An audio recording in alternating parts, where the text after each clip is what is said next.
Lalu aku melihat seekor binatang keluar dari dalam laut, bertanduk 10 dan berkepala 7. Di atas tanduk-tanduknya terdapat 10 mahkota, dan pada kepalanya tertulis nama-nama hujat.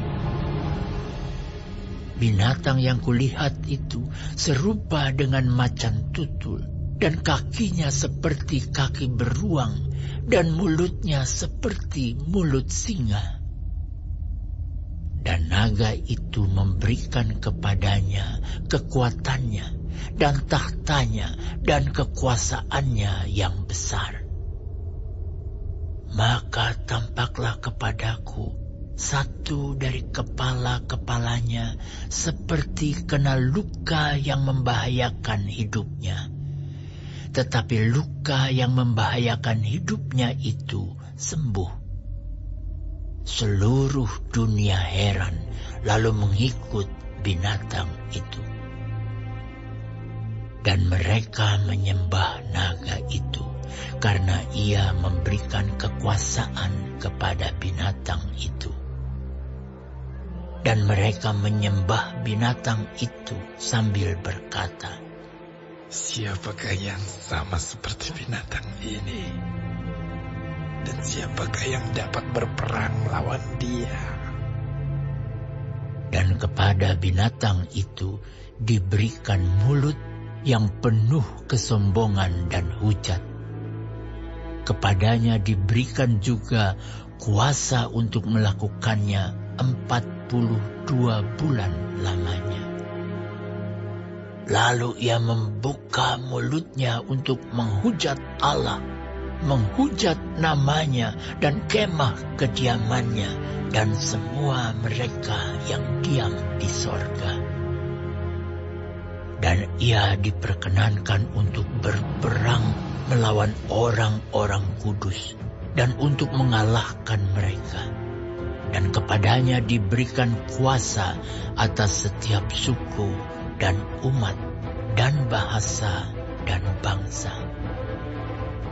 Dan semua orang yang diam di atas bumi akan menyembahnya, yaitu setiap orang yang namanya tidak tertulis sejak dunia dijadikan di dalam kitab kehidupan dari anak domba yang telah disembelih. Barang siapa bertelinga, hendaklah ia mendengar. Barang siapa ditentukan untuk ditawan, ia akan ditawan. Barang siapa ditentukan untuk dibunuh dengan pedang, ia harus dibunuh dengan pedang. Yang penting di sini ialah ketabahan dan iman orang-orang kudus.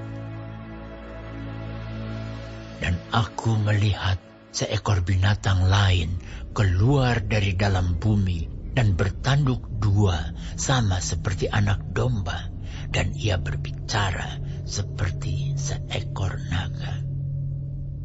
Dan seluruh kuasa binatang yang pertama itu dijalankannya di depan matanya.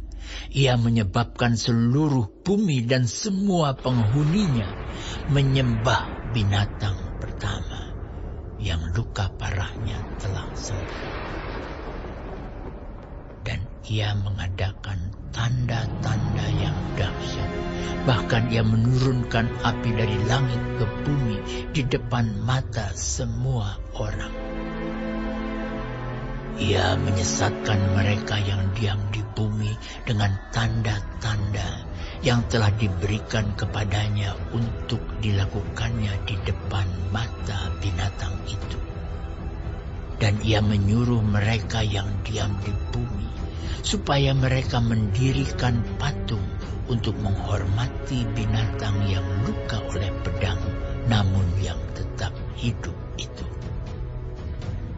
Dan kepadanya diberikan kuasa untuk memberikan nyawa kepada patung binatang itu, sehingga patung binatang itu berbicara juga dan bertindak begitu rupa sehingga semua orang yang tidak menyembah patung binatang itu dibunuh. Dan ia menyebabkan sehingga kepada semua orang, kecil atau besar, kaya atau miskin, merdeka atau hamba, diberi tanda pada tangan kanannya atau pada dahinya.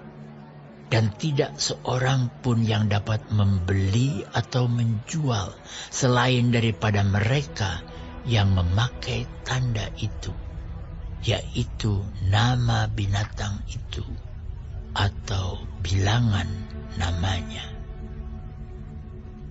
Yang penting di sini ialah hikmat.